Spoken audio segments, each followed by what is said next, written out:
Hello दोस्तों, नमस्कार। MCC classes में आपका स्वागत है। दोस्तों, आज हम बात करेंगे मध्य प्रदेश जीके। और मध्य प्रदेश जीके में आपका जो शिक्षा विभाग से रिलेटेड जितनी भी आपकी चीज़ें हैं, यानी कि शिक्षा, मध्य प्रदेश में शिक्षा आपका टॉपिक आपने देखा होगा, तो उसमें जो चीज़ें पुराने व्यापम में पेपर में पूछी गई है ना, वो जेल प्रेरी की दृष्टि से अपन पढ़ रहे हैं दोस्तों। तो आइए स्टार्ट करते हैं। अभी तक आपने हमारे चैनल को लाइक, शेयर और सब्सक्राइब नहीं किया है तो प्लीज़ इसको सब्सक्राइब कर दीजिए और शेयर कर दीजिए। बात करते हैं दोस्तों आगे। तो सबसे पहले अपन पढ़ेंगे कुछ क्षेत्र जो मैं आपको बताना चाह रहा हूँ, हालांकि कुछ स्टूडेंट को इसके बारे में पता होगा। तो बात करते हैं सबसे पहले जो क्षेत्र आता है दोस्तों, कि सबसे पहले अपन बात करेंगे दोस्तों जो आपके जो पठार वगैरह है ना, कि सर बुंदेलखंड का पठार किसे बोलते हैं, बघेलखंड का पठार किसे बोलते हैं, तो ये मैंने नक्शे के माध्यम से आपको समझाएं। तो आइए थोड़ा इस पर गौर करते हैं। ये मैंने पहले ही डिवाइड कर दी है, ठीक है, क्योंकि टाइम ज़्यादा लगता है वरना। ये आपका क्षेत्र दिख रहा होगा दोस्तों यहाँ से, ठीक है। ये मैंने कुछ क्षेत्र बनाया है, ये ऊपर। तो ये जो लगभग क्षेत्र है आपका, ये ऊपर वाले की बात कर रहा हूँ, ये होता है आपका मध्य भारत का पठार बोलते हैं इसे। क्या बोलते हैं दोस्तों? मध्य भारत का पठार। तो कई बार प्रश्न आ जाता है कि सर मध्य भारत के पठार में लगभग कौन कौन से जिले आते हैं। तो ये बाउंड्री जो खींची मैंने, ये लगभग जिले हैं आपके। तो ये आपको इससे याद रखना है, ठीक है। दूसरी बात करें तो दूसरे नंबर पे आता है आपका यहाँ पे, यहीं से थोड़ा सा हल्का सा इधर नीचे तक जाता है, ये होता है बुंदेलखंड का पठार। क्या होता है दोस्तों? बुंदेलखंड का पठार, ठीक है। इसमें ये आपके लगभग जिले आ जाते हैं, ठीक है। इसी के नीचे आपका रीवा, तो आपने रीवा पन्ना जिला सुना होगा, तो रीवा पन्ना का पठार आपका ये वाली साइड रीवा पन्ना का पठार है। फिर आता है इधर की साइड थोड़ा हल्का नीचे बघेलखंड का पठार। क्या आता है दोस्तों? बघेलखंड का पठार।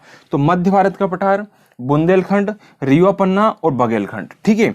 फिर बात करते हैं ये वाला क्षेत्र, सबसे बड़ा जो क्षेत्र है मध्य प्रदेश में, वो मालवा का पठार है दोस्तों। कौन सा है? मालवा का पठार।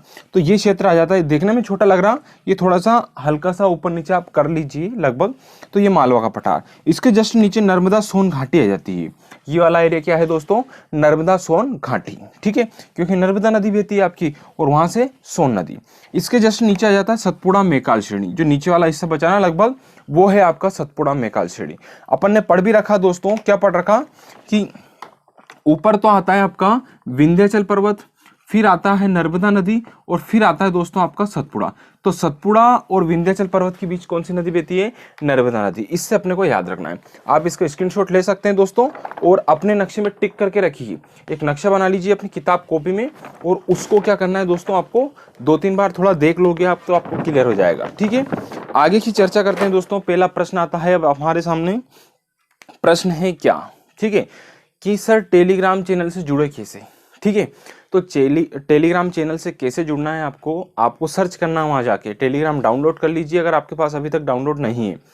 डाउनलोड करके व्हाट्सअप जैसे ही आपका टेलीग्राम है, वहां डाउनलोड करके आप सर्च कीजिएगा एमसीसी क्लासेस ब्यावरा, आपको अपना चैनल मिल जाएगा, ठीक है। यहाँ पे आपकी पीडीएफ वगैरह आती रहती है।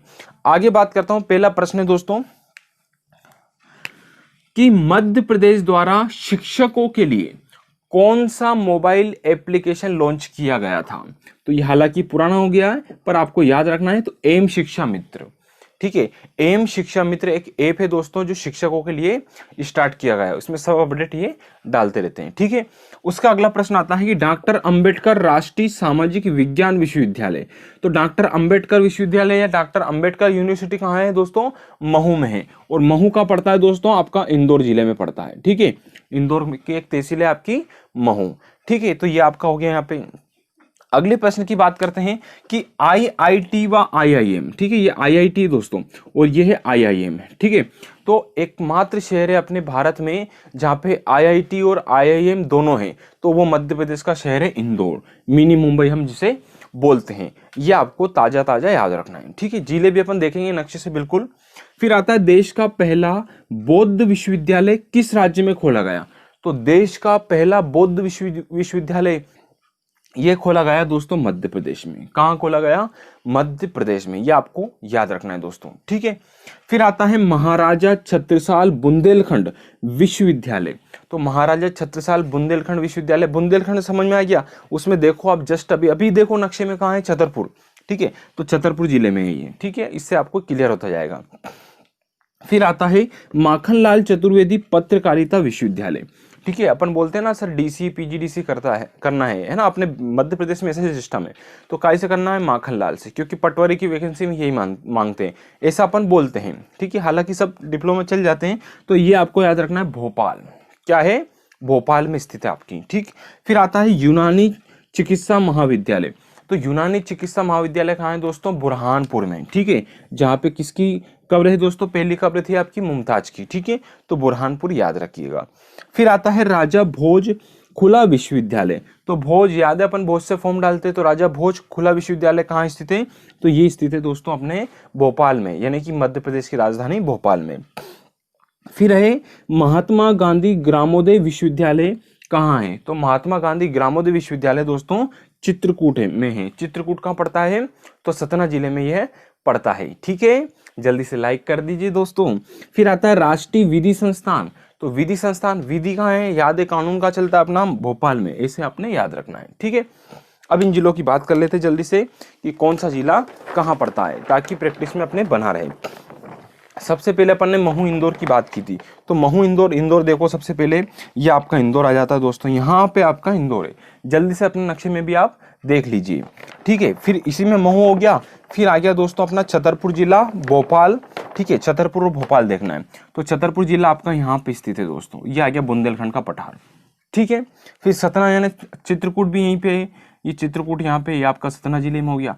तो सतना, छतरपुर, इंदौर और आपका भोपाल। ठीक है, ये आपका यहाँ पे भोपाल, और एक और पड़ा था बुरहानपुर वाला।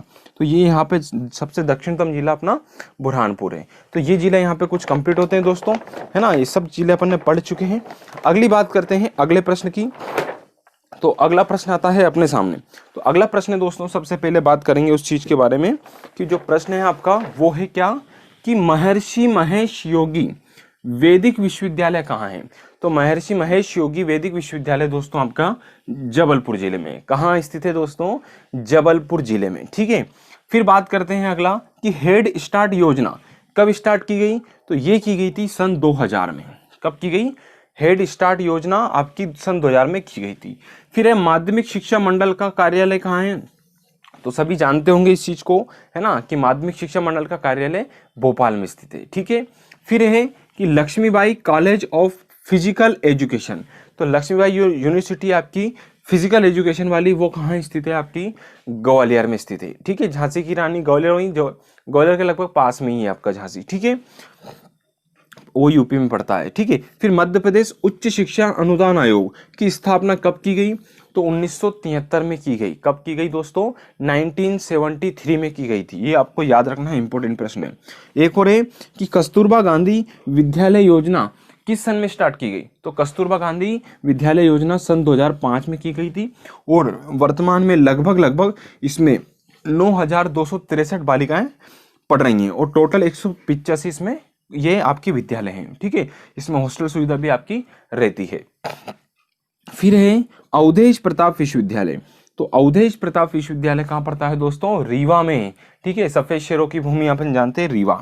ठीक है, फिर है आपका सैनिक स्कूल, यानी मध्य प्रदेश के हैं वो। तो सैनिक स्कूल मध्य प्रदेश में कहाँ स्थित है, तो ये भी आपका रीवा जिले में स्थित है दोस्तों।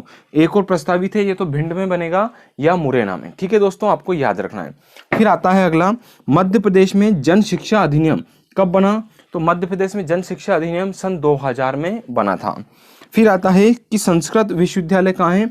तो याद है दोस्तों, अपने मध्य प्रदेश में धार्मिक स्थल है आपके उज्जैन। तो उज्जैन में आपको याद रखना है कि संस्कृति महाविद्यालय। फिर आता है जीवाजी राव। तो जीवाजी राव आप जानते होंगे ग्वालियर से रिलेटेड विश्वविद्यालय। तो कुछ ये चीजें अपन ने पढ़ी है। अब नक्शे से थोड़ा देख लेते हैं दोस्तों कि जो बाकी के जिले कहाँ कहाँ हमने देखे हैं। ठीक है, तो बात करते हैं, सबसे पहले पढ़ा था जबलपुर। ठीक है, भोपाल और ग्वालियर। तो जबलपुर कहाँ पड़ता है दोस्तों, ये यहाँ पे आपका जबलपुर पड़ता है। ऊपर गए तो यहाँ पे आपका ग्वालियर पड़ रहा। ठीक है, उसके बाद नेक्स्ट अपन ने पढ़ा था दोस्तों रीवा। ठीक है, रीवा और उज्जैन। तो उज्जैन में जस्ट आपको यहाँ पे बता देता हूँ, ये आपका ये यहाँ पे उज्जैन आ गया, और रीवा आपका दोस्तों ये रीवा क्षेत्र है। देखो कितने जिले पड़े अपन ने, पहले आपका ग्वालियर, छतरपुर। ठीक है, तीसरा आपका रीवा हो गया, चौथा जबलपुर, पांचवा भोपाल, छठा इंदौर, सातवां उज्जैन, आठवां बुरहानपुर। यानी कि 8 जिले आज हमने सीखे हैं। आप इसका स्क्रीनशॉट ले लीजिए दोस्तों, ताकि आपके साथ ये याद रहे क्योंकि जीले पूछ सकता है दोस्तों, एग्जाम का पैटर्न भी थोड़ा हाई हो सकता है, इसलिए अच्छे से मन लगा के तैयारी कीजिए, मोटिवेट होकर तैयारी कीजिए। तो धन्यवाद साथियों, प्लीज़ इसको शेयर जरूर कीजिए अपने दोस्तों में, ताकि हमारा आत्मविश्वास भी बढ़ा रहे आपकी तरह। धन्यवाद दोस्तों।